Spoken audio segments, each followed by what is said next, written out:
안녕하세요, 에이트입니다. 여러분, 제가 스마트폰을 구매하면은 해당 OS를 처음 사용하는 분들을 위해서 항상 초기 설정에 대해서 좀 알려드렸었는데 13 프로의 경우에는 제가 한번 건너뛰었었죠. 왜냐하면 갤럭시의 경우에는 보통 소프트웨어가 업데이트되면서 메뉴가 좀 많이 바뀌는 경우가 많거든요. 위치가 바뀐다던가 아니면은 뭐 설정하는 값들이 바뀐다던가 그러면서 사용성이 좀 달라져서 매번 소개를 해드렸는데 아이폰의 경우에는 보통 마이그레이션을 하면은 거의 다 따라오기 때문에 큰 차이가 없어서 13 프로는 건너뛰었습니다. 그런데 이번 14 프로의 경우에는 좀 달라진 설정들이 많고 무엇보다 iOS 16 업데이트도 같이 있다 보니까 다양하게 바뀐 부분들이 많아서 초기 설정하는 영상을 준비해봤어요. 기존에 제가 아이폰 초기 설정 영상을 만들어 놓은 거 이거를 보신 분들이거나 아니면 내가 아이폰을 좀 오랫동안 사용해 왔다 그래서 웬만큼은 다 안다 하시는 분들, 이런 분들이라면은 전부 다 보실 필요 없고 제가 이 타임라인을 아래다가 적어둘 거예요. 그래서 안 되어 있는 것들 위주로 보시면 됩니다. 그런데 처음으로 갤럭시에서 이제 아이폰으로 넘어오시는 분들, 아니면은 아이폰 기종이 좀 오래됐다 또는 설정을 한 번도 만져본 적이 없다 하시는 분들은 하나하나 이 설정 따라오면서 배터리도 오래 쓸 수 있고 비싼 아이폰의 기능들을 좀 다양하게 활용할 수 있는 그런 꿀팁들 가져가시면 되겠습니다. 최대한 이 필요한 기능들만 좀 정리를 했지만 안드로이드에서 아이폰으로 넘어오면 익숙해지는데 좀 어려움이 있다는 점을 저도 잘 알다 보니까 설명이 좀 길어질 수가 있습니다. 그래도 설명이 좀 긴 만큼 이번 영상만 보시면 아이폰에 적응하는데 훨씬 더 편해질 거예요. 그럼 바로 갈게요.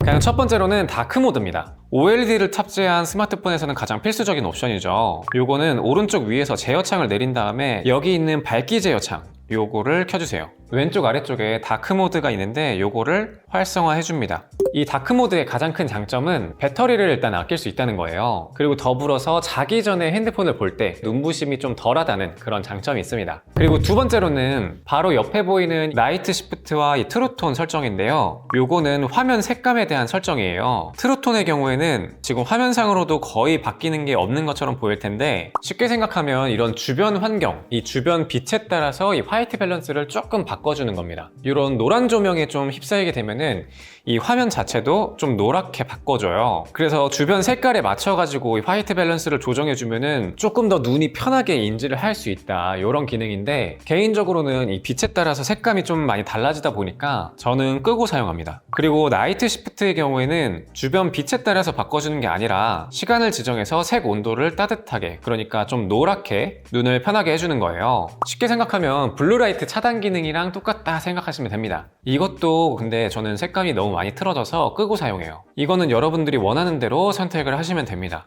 그리고 세 번째로는 AOD 설정인데요. 설정에 들어가서 디스플레이 및 밝기로 가줍니다.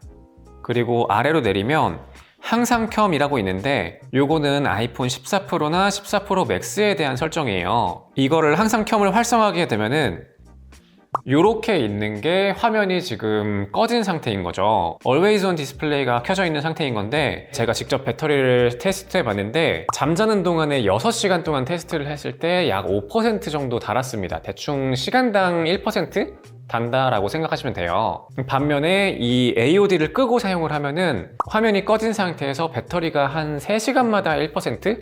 요 정도 단다 생각하시면 됩니다. 생각보다는 좀 차이가 크죠. 그래서 뭐 학교나 아니면 사무실 이런 데에서 수시로 배터리를 충전할 수 있다, 외부에서도 충전을 할 수 있다 싶으면은 이거를 켜고 사용하시고요. 만약에 좀 배터리를 좀 많이 아껴야 된다, 뭐 여행 중이다, 아니면은 좀 배터리 충전을 할 수가 없다 하시는 분들은 요거를 끄고 사용하시면 되겠죠. 그리고 네 번째로는 벨소리랑 알람 음량을 좀 바꿔볼 거예요. 갤럭시에서 넘어오신 분들 중에서 좀 적응을 못하는 요소가 바로 알림 소리 제어가 내 마음대로 좀 안 된다는 점인데요. 안드로이드에서는 이렇게 벨소리 따로, 알람 소리 따로, 미디어 소리 따로 뭐 이런 식으로 전부 다 개별적으로 움직일 수가 있었는데 아이폰의 경우에는 여기 있는 미디어 음량을 제외하고는 전부 다 이 벨소리 및 알림 음량 요거에 따라서 달라집니다.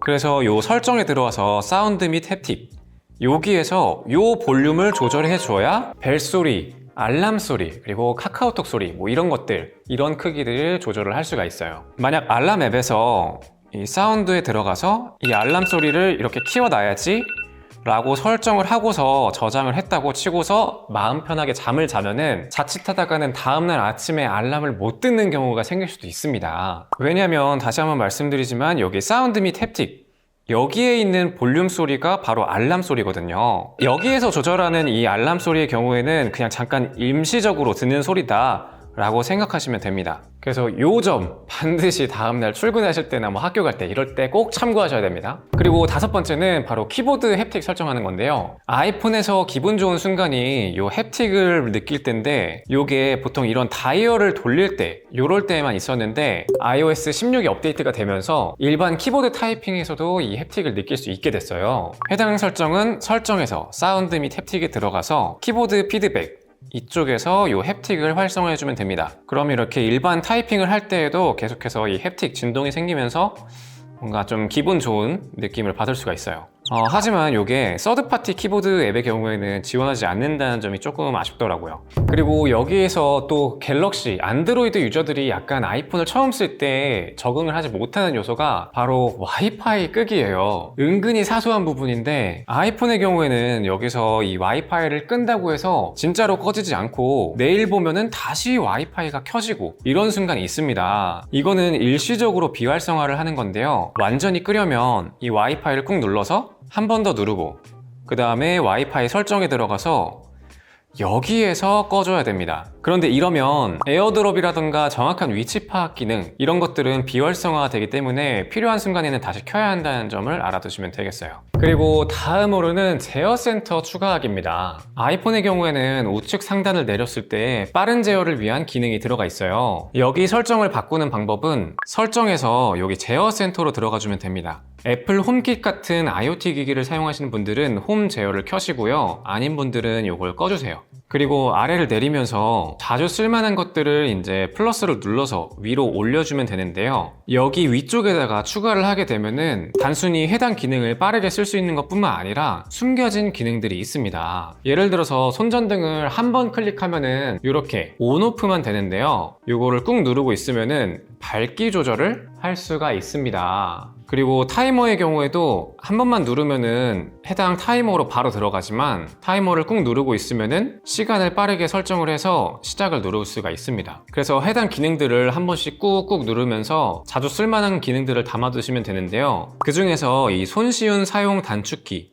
요거는 반드시 포함시켜 주세요. 이 손쉬운 사용 단축키 활용하는 방법을 좀 알려드릴게요. 설정으로 들어와서 아래쪽에 손쉬운 사용이라고 있는 곳으로 가줍니다. 그 다음에 아래로 내리면은 손쉬운 사용 단축키라고 있어요. 여기에서 화이트 포인트 줄이기 요거를 반드시 활성화해 줍니다. 그리고 한 번 뒤로 나와서 위에 쪽에 디스플레이 및 텍스트 크기 이쪽으로 가주고요. 그리고 화이트 포인트 줄이기 요거를 활성화시켜서 50에서 70 사이로 적당한 수준으로 맞춰줍니다. 이 기능은 쉽게 생각하면은 더 어둡게 만들어주는 기능이라고 생각하시면 되거든요. 마치 우리가 평소에 자기 전에 핸드폰을 이렇게 누워서 보면은 최저 밝기로 했는데도 불구하고 너무 눈부시다 이런 경우가 좀 있을 수 있어요. 그럴 때 제어 센터에 들어가서 여기 있는 손쉬운 단축키 요거를 눌러서 화이트 포인트 줄이기를 하면은 밝기가 훨씬 더 줄어드는 거를 느낄 수 있습니다. 그래서 눈에 부담이 덜 가게 되는데요. 이거 주의사항은 이렇게 좀 밝은 환경에서는 절대 최저 밝기로 내린 다음에 이 화이트 포인트 줄이기를 누르시면 안 됩니다. 왜냐면 지금 화면에 잡힐지 잘 모르겠는데 너무 어두워져 가지고 화면 밝기를 다시 높이기가 어려울 수가 있어요. 지금은 살짝 희미하게 보여서 이렇게 다시 올릴 수가 있는데 너무 어둡게 설정을 하면은 안 보여가지고 당황할 수가 있습니다. 혹시나 그렇게 실수로 만약에 너무 어둡게 해서 잘 안 보인다라고 한다면 주변에서 잠깐 핸드폰을 빌려서 밝기를 강제로 높인 후에 화이트 포인트 줄이기를 꺼주세요. 그러면은 다시 원래대로 돌릴 수가 있어요. 만약에 주변에서 핸드폰을 못 구하겠다 싶으면은 정말 어두운 곳으로 가가지고 이렇게 살짝 보면은 보이니까 그때 조작을 해서 밝기를 다시 되돌려 놓으면 됩니다. 그리고 다음으로는 이 뒷면 탭 기능인데요. 손쉬운 사용에서 여기 있는 터치 그리고 맨 아래쪽으로 내려가면은 뒷면 탭이라고 있습니다. 여기에서 이중 탭과 삼중 탭 요거를 활성화할 수 있는데요. 이거는 말 그대로 뒷면을 톡톡 이중 탭을 했을 때 어떤 기능 아니면 삼중 탭을 했을 때 어떤 기능 이런 것들을 활성화할지 선택하는 건데요. 자세하게 살펴보면은 소리끔, 손전등 이런 것처럼 간단한 기능부터 아래쪽에 보면은 이런 단축어까지도 빠르게 불러올 수 있기 때문에 여러분들 입맛에 맞게 선택을 하시면 됩니다. 그런데 다만 이 이중 탭의 경우에는 그냥 핸드폰을 사용하다가 잘못 실행되는 경우가 좀 빈번하게 있어서 저는 설정을 안 하고요. 3중 탭의 경우에만 회전 잠금으로 해놨습니다. 이번 아이폰 14 프로가 유독 요 화면 회전이 민감한 느낌이더라고요. 그리고 다음으로는 전원 버튼을 조금 설정을 바꿔줄 건데요. 이 전원 버튼을 길게 누르면은 시리가 튀어나오죠. 그런데 여러분 이거 잘 쓰시나요? 저는 오히려 그냥 시리아 이렇게 부르는 게 더 인식이 잘 돼가지고 전원을 굳이 꾹 눌러가지고 사용하지는 않습니다. 그래서 오히려 잘못 눌릴 때가 더 많아서 이거는 끄고 사용하는데, 손쉬운 사용에서 측면 버튼 이쪽에 들어가서 요 시리 길게 눌러서 말하기 요거를 꺼주면 됩니다. 그러면 길게 눌러도 반응하지 않아요. 그리고 다음으로는 이 페이스 아이디 인식률 높이는 방법이에요. 설정으로 나가가지고 여기 페이스 아이디 및 암호로 들어가 줍니다. 그리고 여기에서 대체 외모를 설정할 수 있는데요. 요거를 설정해 두면은 인식률이 조금 더 좋아지더라고요. 좀 더 정확하게 말씀드리자면은, 우리 자고 일어났을 때 얼굴이 좀 많이 팅팅 붓거나 아니면은 뭐 앞머리가 뭐 눈까지 가려가지고 조금 인식을 못할 때, 그런 순간에 조금 더 인식률을 높게 해줄 수가 있어요. 뭐 자고 일어나서 그럴 때 얼굴을 대체 외모로 설정을 해둔다면은 평소 이렇게 밖에서의 모습이랑 좀 집에서 내추럴한 그런 부었을 때 이런 모습 전부 다 인식률이 높아지는 거를 느낄 수가 있습니다. 그리고 마스크를 썼을 때 페이스 아이디가 잘 인식되도록 하는 방법은 제가 쇼츠 영상을 통해서 만들어 둔 게 있으니까 그걸 보고 오시면 좋을 것 같아요. 그리고 다음으로는 배터리 설정 관련인데요. iOS 16부터 이 배터리 잔량을 표시할 수 있게 바뀌었죠. 그런데 저는 당장에는 이거 설정을 끄는 거를 추천드립니다. 요거는 설정에서 배터리로 들어와서 배터리 잔량 표시 요거를 끌 수가 있는데, 왜냐하면 지금은 배터리가 거의 다 닳아도 이 아이콘 자체는 가득 차 있는 걸로 나와 있거든요. 그래서 얼핏 보기에 좀 헷갈릴 수가 있어요. 그런데 iOS 16.1부터는 숫자도 표시되면서 이 아이콘도 점점 줄어들게 바뀐다고 하니까 16.1 업데이트가 배포가 되면 그때 이 설정을 켜는 거를 추천드립니다. 그리고 배터리 성능 관련해서는 여기 배터리 성능 상태 이쪽에 들어가서 이 최적화된 배터리 충전 요게 있을 텐데, 요거를 반드시 켜는 거를 추천드립니다. 요거를 켜게 되면은 이 아이폰이 자동으로 이 사용 패턴을 학습을 해서 주로 유저가 자고 있는 시간, 아마 대부분의 경우는 새벽 시간이겠죠? 새벽 시간 동안에는 80%까지만 충전을 하고 나서 멈춰 있습니다. 충전을 중단시키고 나서 얘가 보통은 뭐 한 7시, 8시쯤에 일어나네? 그러면은 한 5, 6시쯤에 충전을 완충 시켜놔야겠다, 이렇게 적절하게 충전 속도를 바꿔주는 거예요. 100%에서 계속해서 충전을 유지하는 게 좋지 않기 때문에 이런 기능이 생긴 건데 상당히 똑똑하죠. 이 설정만 켜주더라도 배터리 성능을 오랫동안 100%로 유지를 할 수가 있습니다. 그리고 다음으로는 카메라 관련 설정인데요. 아이폰의 경우에는 대부분의 앱들이 그 앱 자체에서 설정을 하는 게 아니라 이 설정에서 따로 이렇게 모여 있습니다. 그 중에서 아래로 내려서 이제 카메라로 가주면은 여러 가지 설정을 만질 수가 있는데, 우선 포맷에 들어가서 요거는 딱 정해 드릴게요. 나 일단 아이폰만 쓴다, 컴퓨터도 맥북만 쓰고 아이패드만 쓴다 하시는 분들은 이 고효율성을 선택해 주세요. 나 컴퓨터는 윈도우를 쓴다 하시는 분들은 높은 호환성 요거로 체크를 해줍니다. 물론 요즘에는 윈도우에서도 이 고효율 코덱, 그러니까 HEV나 HIF 이런 것들을 다 열 수가 있는데, 따로 코덱을 설치해 줘야 되는 경우도 있고, 아직까지는 H264 JPEG가 더 범용성 있게 사용할 수 있죠. 그래서 요거는 각자에 맞게 선택을 해주시면 되고요. 비디오 녹화에서는 아래로 쭉 내려서 요 HDR 비디오 요거를 꺼주세요. 요거는 후처리를 따로 해줘야 되기 때문에 지금 이 기능이 대략 뭔지 모르겠다 하시는 분들은 그냥 꺼두고 사용해도 전혀 이상 없습니다. 만약 이게 켜져 있으면은 아이폰에서 볼 때는 좀 색감이 풍성하지만 윈도우 기기로 뭐 옮겨서 보거나 할 때는 막 색감이 이상하다 그런 경우가 있는데, 보통은 요게 켜져 있는데 뭐 코덱이 맞지 않는다던가 뭐 후처리를 안 하고 볼 때, 그럴 때 생기는 현상입니다. 그리고 카메라에서 요 QR코드 스캔 그리고 감지된 텍스트 보기 이런 거는 켜주세요. 말 그대로 QR코드 읽는 앱을 따로 쓸 필요 없이 카메라 사진 모드에서 자동으로 QR코드 같은 거를 읽을 수 있는 그런 옵션인 거예요. 그리고 맨 아래로 내려서 뭐 이런 격자 같은 거 켜주는 거는 당연하고, 더 빠른 촬영 우선 처리 그리고 렌즈 수정, 접사 촬영 제어기 이런 거는 전부 다 활성화해 줍니다. 더 빠른 촬영 우선 처리의 경우에는 밝은 환경에서 찍을 때에는 뭐 품질도 별로 떨어지지도 않고, 이 렌즈 수정의 경우에는 초광각에서 왜곡도 많이 줄여주거든요. 그리고 이 접사 촬영 제어기의 경우에는 이렇게 카메라를 켰을 때 이 피사체까지의 거리가 10에서 15cm 정도 이내로 들어올 때 자동으로 초광각을 이용해서 접사로 찍게 해주는 건데, 이게 좀 애매한 거리에 있으면은 계속해서 좀 카메라가 바뀌면서 색감도 틀어지고 약간의 화각도 좀 변화가 있으면서 불편할 때가 많거든요. 예전에는 접사로 바뀔 때 훨씬 더 이게 심했는데, 이거 아무래도 소프트웨어로 좀 많이 보정이 된 것 같습니다. 확실히 많이 좋아지긴 했는데, 그래도 여기 버튼이 있으면은 내가 필요한 순간에 나 그냥 끄고서 이렇게 사용을 하겠다, 순간적으로 옵션을 바꾸면서 제어를 할 수 있으니까 접사 촬영 제어기는 켜두고 사용하는 것을 추천드립니다. 사실 이 카메라 관련해서는 나머지 설정들도 정말 많이 설명드릴 게 많은데, 이건 아예 따로 결과물이랑 같이 보여드리면서 한 편을 구성해 보도록 하겠습니다. 다음으로는 설정 뒤에 빠져나와서 사진에 관련된 건데요. 여기에서는 이 페이스 아이디 사용, 그리고 가려진 항목 앨범에서 보기, 요거 두 개를 활성화해 주세요. 사진첩에 들어가면 아래로 내렸을 때 이렇게 가려진 항목이랑 최근 삭제된 항목, 요런 것들 폴더를 보이게 하는 건데, 이 말 그대로 가려진 항목이라는 거는 내가 숨기고 싶은, 이 사진첩에서 숨기고 싶은 그런 사진을 모아두는 거잖아요. 그래서 이 폴더를 잠그는 기능인데, 당연히 이 목적상 페이스 아이디 설정을 켜두는 게 맞겠죠. 그리고 또 사진첩에서 새롭게 생긴 기능이 있어요. 배경 제거를 간단하게 해주는 건데요. 어떤 원하는 사진에서 이 피사체를 꾹 눌러보세요. 그러면은 자동으로 이 피사체를 배경으로부터 분리를 시켜줘요. 그리고 이거를 손을 떼지 않은 상태에서 카카오톡으로 불러와서 빠르게 사진을 공유할 수도 있습니다. 마찬가지로 뭐 메모장에 붙여놓는다던가 이런 것도 다 가능합니다. 마지막으로는 이 잠금화면 꾸미기인데요. 이 아이폰이 점점 사용자에게 커스터마이징 옵션들을 많이 넣어준다라고 생기는 부분 중에 하나예요. 잠금화면에서 이렇게 꾹 눌러보면은 옆으로 옮겨가지고 이 배경화면을 추가를 할 수가 있습니다. 그러면은 뭐 사진이라던가 다양하게 뭐 배경화면 자체를 꾸밀 수도 있고요. 사진을 제안해줘가지고 원하는 사진으로 바로 꾸밀 수가 있어요. 그래서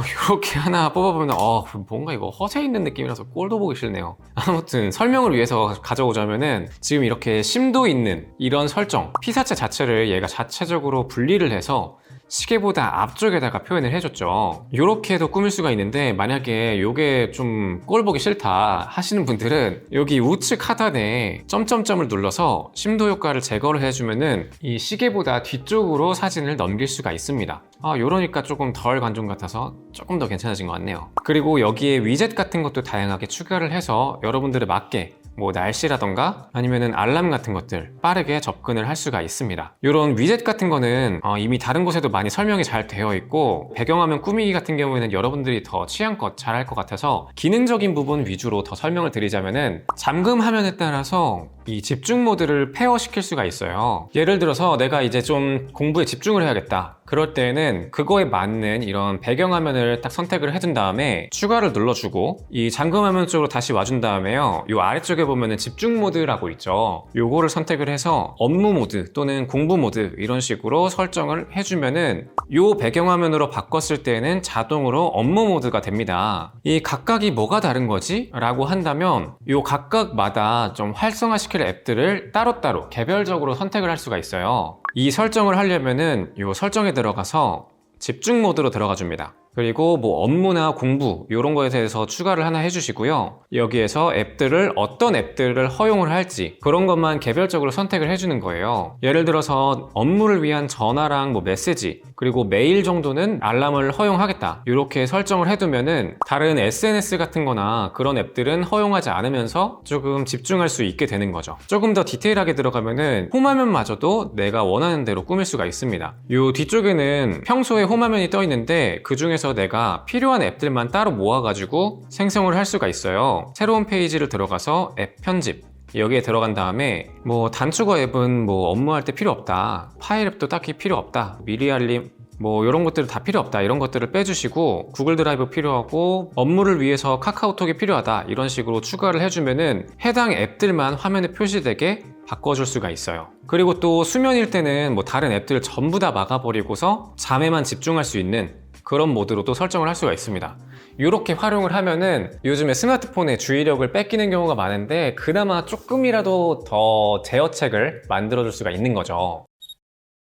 자, 오늘은 이렇게 아이폰 14 시리즈 그리고 iOS 16 업데이트를 포함해서 다양한 설정 방법, 활용법에 대해서 소개를 해드렸는데요. 아마 아이폰을 꾸준히 사용해 오셨던 분들이라면은 알고 있는 기능도 많았겠지만 처음 아이폰을 사용하시는 분들이나 아이폰 설정을 한 번도 만져보시지 않은 분들에게는 많은 도움이 되었으면 좋겠네요. 다음에도 다양한 꿀팁으로 돌아오도록 하겠습니다. 이번 영상은 여기까지고요. 제 영상이 도움이 되셨거나 에이트를 더 보고 싶다 하신 분들은 좋아요와 구독 부탁드립니다.